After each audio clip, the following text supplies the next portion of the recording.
Alright, welcome back.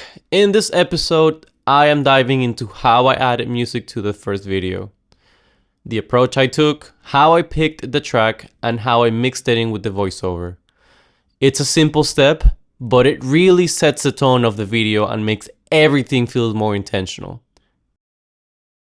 Now, I went ahead on a website that I've used in the past, which is free, to get my music that I'm going to be using in the video, which is right here. Just drag it.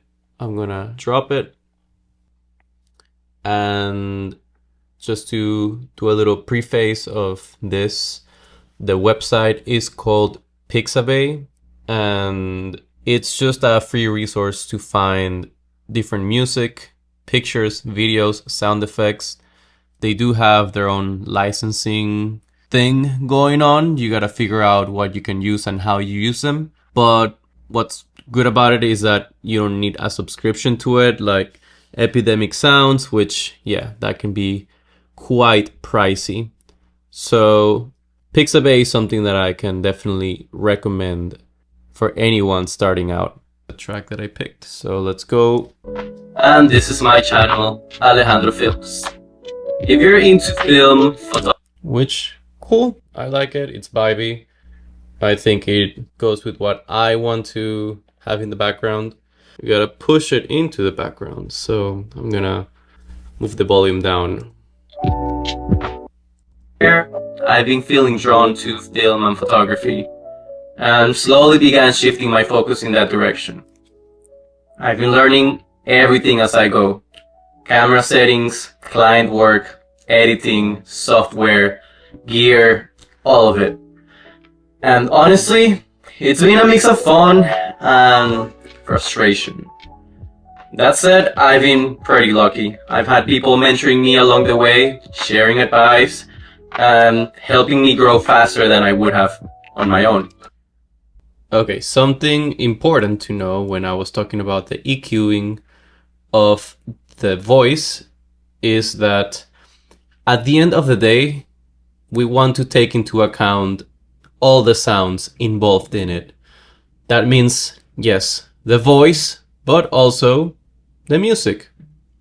And so once we have our music, we kind of have to go back to the EQ for the voice and adjust so that it blends well. I'm gonna open our EQ again.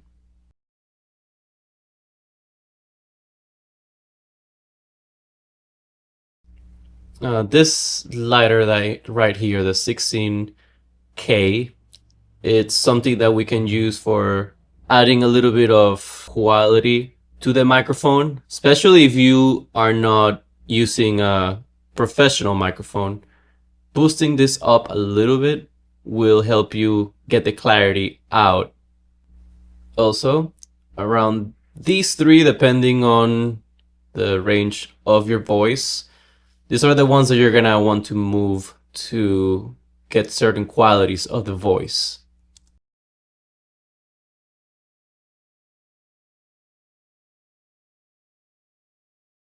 I think that does a pretty good job so far. Now, something that I will mention is this guy over here, which I had added on the previous video, and this is called a limiter.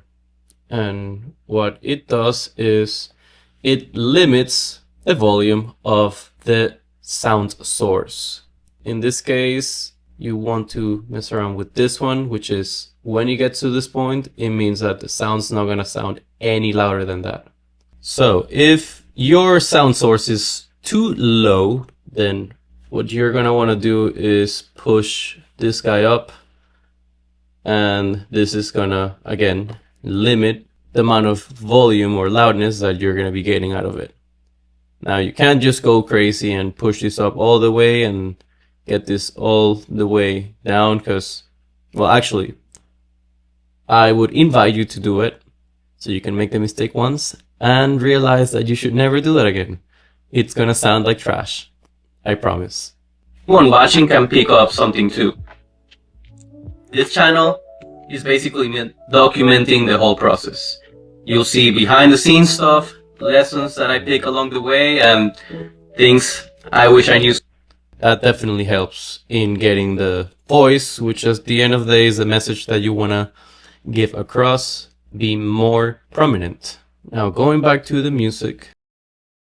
And later on, when I've got more under my belt, I'll start sharing tips, gear breakdown.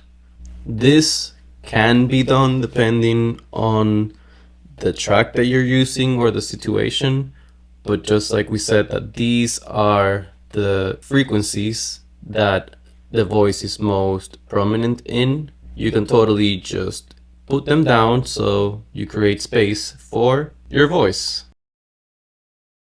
At the end of the day, a lot of the tracks are limited anyways, referring to the music, so you're not going to really need to do that a lot. We're gonna go back here and let's add something of an ending for it.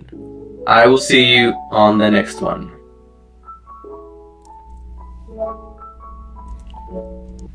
So I like having just a little bit of space to let the idea from the song kind of finish. So I'm gonna cut it right here. Let's see if it ends, for example, right at the video, it's gonna... We'll see you on the next one. Yeah, that doesn't sound good. So I'm just gonna leave the end of this musical idea and add a fader so that it goes down smoothly. I will see you on the next one. So right in the beginning, there's this portion of it that adds absolutely nothing to the voice, so I'm just gonna take it out. Hey, what's up? And also just do a little fade in. I suggest you always do a fade in and out in every single cut that has to do with audio.